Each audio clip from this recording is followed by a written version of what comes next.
नमस्कार, किरण यादव नाम है मेरा और आप देख रहे हैं नेक्स्ट 9 न्यूज। बिहार में चाचा भतीजे की सरकार बन गई है। नीतीश कुमार ने रिकॉर्ड कायम करते हुए 8वीं बार मुख्यमंत्री पद की शपथ ली है। 16 अगस्त को मुख्यमंत्री नीतीश कुमार ने अपनी कैबिनेट का विस्तार किया। लेकिन बीते कल की अगर हम बात करें, बीते कल से बिहार में लगातार दंगल मचा हुआ है और ये दंगल मचा हुआ है नीतीश कुमार की दागदार कैबिनेट को लेकर। और ऐसा हम इसलिए बोल रहे हैं क्योंकि नीतीश कुमार की कैबिनेट में नए नवेले कानून मंत्री बनाए गए। कार्तिकेय सिंह पर अपहरण के गंभीर संगीन आरोप लगे हुए हैं। तो आज हम इसी मुद्दे पर चर्चा करेंगे अपने साथियों के साथ। सबसे पहले आपसे सवाल करना चाहूंगी, बिहार में गंभीर आरोप के साथ, एक वंचित आरोप के साथ एक व्यक्ति है जिस पर अपहरण के आरोप लगे हुए हैं और उसे अब बिहार का नया कानून मंत्री बना दिया है। आपकी क्या प्रतिक्रिया? देखिए, आरोप लगाना एक अलग बात होती है, इल्ज़ाम लगाना अलग बात होता है। उसे साबित करना सबसे बड़ा मैटर रखता है और यही बात कार्तिकेय जी ने ये साफ शब्दों में कहा है कि दरअसल सरकार बनी है, बीजेपी की जो खलबलियां हैं वो अभी निकली नहीं है, जिसकी वजह से दरअसल जो है ये तमाम चीज़ें हैं। मुझे नहीं लगता कि अगर वाकई में अगर ये सही आरोप अगर सही हैं तो उनको साबित करके दिखाएं, फिर लाजमी है कि नीतीश कुमार उनका इस्तीफ़ा लेंगे और वाकई में उन्हें बर्खास्त किया जाएगा। देखिए, लगातार नीतीश कुमार अपनी इसी वानगी के लिए, इसी चीज़ के लिए जाने जाते हैं कि वो किसी भी अपराध को सहन नहीं करते। और जैसे ही अब मैं अपने एक दूसरे साथी से सवाल पूछना चाहूँगी, क्या बिहार में इसी तरह की बहार देखने को मिलेगी? आरजेडी की 17 नेता है, उनमें से 15 नेताओं पर गंभीर आरोप लगे हुए हैं। क्या इन्हीं मंत्रियों के साथ तेजस्वी यादव को आगे प्रोजेक्ट किया जाएगा? क्या ऐसे ही नया बिहार बनाया जाएगा? देखिए, सबसे पहली बात, जब यहाँ पर नीतीश और तेजस्वी की सरकार बन रही थी तब भी लगातार ये कह रहे थे कि जंगल राज की वापसी हो रही है और लगातार ये भी कहा जा रहा था कि बीजेपी जो है वो छोड़ेगी नहीं इतनी आसानी से। कोई ना कोई निशाना साधती नजर आएगी क्योंकि सरकार गिरानी है और अपनी सरकार बनानी है। क्योंकि यहाँ बात विधायकों तक सीमित नहीं, आने वाले लोकसभा चुनाव में सांसदों की सीट पर भी असर पड़ेगा, इस बात का दावा और सर्वे रिपोर्ट भी काफ़ी सारा इशारा करती नजर आ रही है। तो जंगल राज खत्म करने के लिए और साथ ही साथ यहाँ पर नीतीश सरकार गिराने के लिए दावे कई सारे लगाए जाएंगे, लेकिन दावे कितने यहाँ पर सबूत के तौर पर साबित होंगे वो सब जनता जानती है। और बात रही तेजस्वी की, तो तेजस्वी अभी डिप्टी सीएम पद पर है, जैसा कि लगातार उनको सीएम पद की बात कही जा रही है कि उनको सीएम पद मिलना चाहिए था। लेकिन नीतीश 8वीं बार शपथ लेते नजर आए, तो साफ पता चल रहा है कि 8 बार शपथ लेना अपने आप में इशारा कर रहा है कि वो कच्चे खिलाड़ी हैं नहीं, वो भी इन जो दावे किए जा रहे हैं इन दावों का जरूर करारा जवाब जोड़ देंगे। देखिए, बिहार की जनता का लगातार आरोप लगाया जा रहा है सरकार पर। उनकी तरफ से लगातार यही कहा जा रहा है कि हम अपना अहम वोट देते हैं, हम अपना अहम वोट देकर सरकार को बनाते हैं और उसके बाद अब बिहार की जनता सिर्फ यही सवाल पूछ रही है कि आखिर ऐसी कौन सी मजबूरी रही है नीतीश कुमार की कि उनको अपने कैबिनेट में एक ऐसा मंत्री शामिल करना पड़ गया जिसके ऊपर अपहरण के गंभीर आरोप लगे हुए हैं। तो इस चीज़ पर मैं प्रतिक्रिया लेना चाहूँगी मेघा मैम की। देखिए, सबसे पहले तो किरण, ये बहुत ज़्यादा ज़रूरी है कि कार्तिकेय सिंह को यहाँ पर कानून मंत्री बनाया गया है। और देखिए, बात अगर उन तक सीमित होती तो एक सवाल का जवाब देना आसान हो जाता है। आज ही आप देखिए तो कम से कम इस कैबिनेट के 3 मंत्री हैं जिनको लेकर आरोप लगातार उठाए जा रहे हैं। यहाँ पर उस पूरी कैबिनेट में एक महिला मंत्री भी है जिनको लेकर जेडीयू के विधायक ने कह दिया कि अगर आपने इनसे मंत्री पद नहीं छीना तो मैं खुद अपना इस्तीफा दे दूंगी। तो आप देख सकते हैं कि कैबिनेट बनाना, सरकार बनाना, उससे भी ज़्यादा एक बड़ा टारगेट होता है सीएम के सामने कि आप किस तरह सुचारू रूप से अपनी कैबिनेट से काम करवाते हैं और कितनी ज़्यादा बेहतरीन तरीके से आप अपनी सरकार का कार्यकाल पूरा करवाते हैं। तो आप देख सकते हैं कि राह ज़रा भी नीतीश कुमार की यहाँ पर आसान नहीं है, क्योंकि अब तमाम घोटाले जो हैं मंत्रियों से जुड़े हुए, उन्हें लेकर विपक्षी खेमा हावी हो रहा है।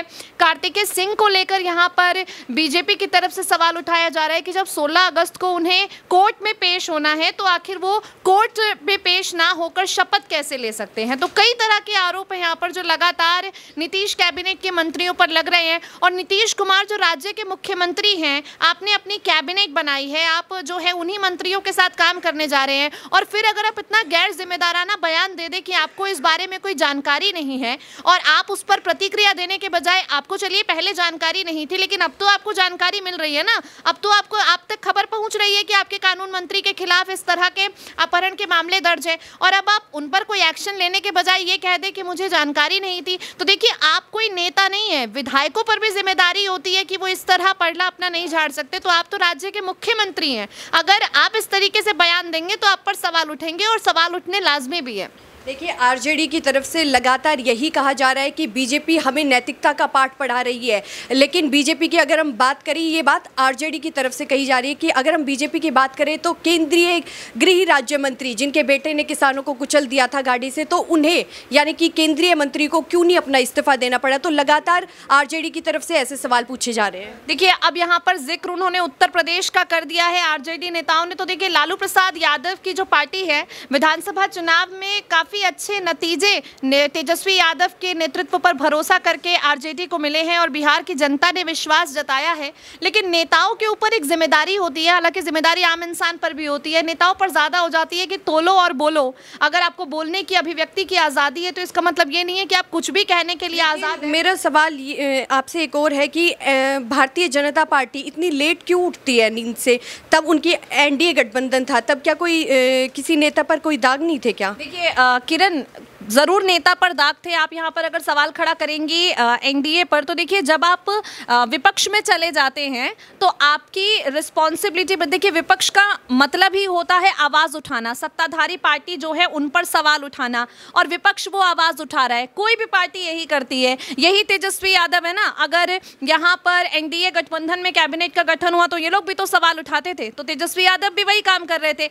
आज तेजस्वी यादव को सुई चुभ रही है क्योंकि यहाँ पर उनके जो मंत्री है उनको लेकर कानूनी ये पूरा शिकंजा है। देखिए, कानून, ये कानूनी लड़ाई है, ये आरोप प्रत्यारोप की लड़ाई नहीं है। जनता को भी ये बात समझनी बहुत जरूरी है। जो लोग कह रहे हैं कि भाजपा इसमें राजनीति कर रही है, तो देखिए भाजपा मुद्दा उठा रही है, भारतीय जनता पार्टी नहीं कह रही है कि आप जाकर कोर्ट में आपको हाजिर होना है। ये कानून कह रहा है, आपराधिक मामले यहाँ पर दर्ज है। ये जो पूरा मामला है, ये यहाँ पर मेरे परिवार पर अभद्र टिप्पणी करने का नहीं है, ये अपहरण का मामला है। मामला कोर्ट में है, साल 2016 का मेरे ख्याल से ये मामला है, अपहरण का केस है, तो उसमें ये मामला कोर्ट में है। देखिए, कल लालू प्रसाद से तब सवाल पूछा गया कि सुशील मोदी की तरफ से ये सारी प्रतिक्रियाएं दी जा रही है, तो उन्होंने साफ कहा है कि भारतीय जनता पार्टी झूठी पार्टी और सुशील मोदी झूठ बोल रहे हैं। तो इस पर क्या प्रतिक्रिया? देखिए, सुशील मोदी झूठ बोल सकते हैं तो फिर बिल्कुल यहाँ पर फ्री है नीतीश कुमार, और बिल्कुल यहाँ पर फ्री है तेजस्वी यादव, और बिल्कुल फ्री है यहाँ पर कार्तिकेय सिंह। अगर आपको लगता है कि आपके खिलाफ यहाँ पर झूठे आरोप लगाए जा रहे हैं, आपको लेकर यहाँ पर बेतुकी बातें की जा रही है, तो आप भी, हमारे देश में देखिए न्यायपालिका सर्वोपरि है, आप भी आगे जाकर कोर्ट का दरवाजा खटखटाइए। झूठे दावे यहाँ पर स्मृति ईरानी की बेटी को लेकर किए जब कांग्रेस पार्टी के नेताओं ने, और स्मृति ईरानी जब कोर्ट तक गई तो स्मृति ईरानी के पक्ष में फैसले आए ना। तो अगर कार्तिकेय सिंह को लगता है या नीतीश कुमार को लगता है, या नीतीश कुमार को तो देखिए कुछ नहीं लगता, वो तो साफ कह रहे हैं कि मुझे इस बारे में जानकारी ही नहीं है। लेकिन अगर सिर्फ कार्तिकेय सिंह की बात कर लिया जाए, अगर उनको लगता है कि उनका दामन बिल्कुल साफ सुथरा है और उनको ये फंसाने की कोशिश की जा रही है, तो आप भी फ्री हैं, आप भी आज़ाद हैं, जाइए। आपको क्या लगता है कि नीतीश कुमार पर आखिर ऐसी क्या मजबूरी रही है कि उन्हें ऐसे मंत्री अपनी कैबिनेट में शामिल करने पड़ गए? देखिए, मजबूरी यहाँ पर हर किसी की होती है किरण, मैं सिर्फ नीतीश कुमार का जिक्र क्यों करूँ। आप यहाँ पर चर्चा कर लीजिए किसी दूसरे दल, आप भारतीय जनता पार्टी की बात कर लीजिए। अगर भारतीय जनता पार्टी की क्या मजबूरी है जो आपने बिहार में, आपने महाराष्ट्र में एकनाथ शिंदे को मुख्यमंत्री बना दिया। आप भी तो 2.5 साल से देवेंद्र फडणवीस के लिए लड़ाई लड़ रहे थे ना। आपने 2019 में गठबंधन भी शिवसेना से इसीलिए तोड़ा क्योंकि उद्धव ठाकरे मुख्यमंत्री पद पर अड़ गए थे और देवेंद्र फडणवीस के साथ बीजेपी कॉम्प्रोमाइज नहीं करना चाहती थी। तो बीजेपी की क्या मजबूरी थी? आज वो नीतीश कुमार की मजबूरियों पर चर्चा कर रहे हैं कि क्या मजबूरी है, क्यों ये इस तरह हो गए हैं। तो आप क्या मजबूरी के तहत आपने महाराष्ट्र में अपने ही मिनिस्टर के साथ धोखा किया? ठीक है, बहुत बहुत धन्यवाद आपका। तो जैसा बोएंगे वैसा काटेंगे, और लगातार बिहार की जनता की तरफ से यही कहा जा रहा है कि ऐसी क्या मजबूरी है नीतीश कुमार की कि ऐसे अपराधी नेताओं को कैबिनेट में शामिल करना पड़ गया। और अब लगातार बिहार की जनता की तरफ से यही मांग की जा रही है कि जल्द से जल्द बिहार के नए नवेले कानून मंत्री कार्तिकेय सिंह से इस्तीफा लिया जाए। धन्यवाद। देश और दुनिया की तमाम जुड़ी खबरों के लिए देखते रहिए नेक्स्ट 9 न्यूज़।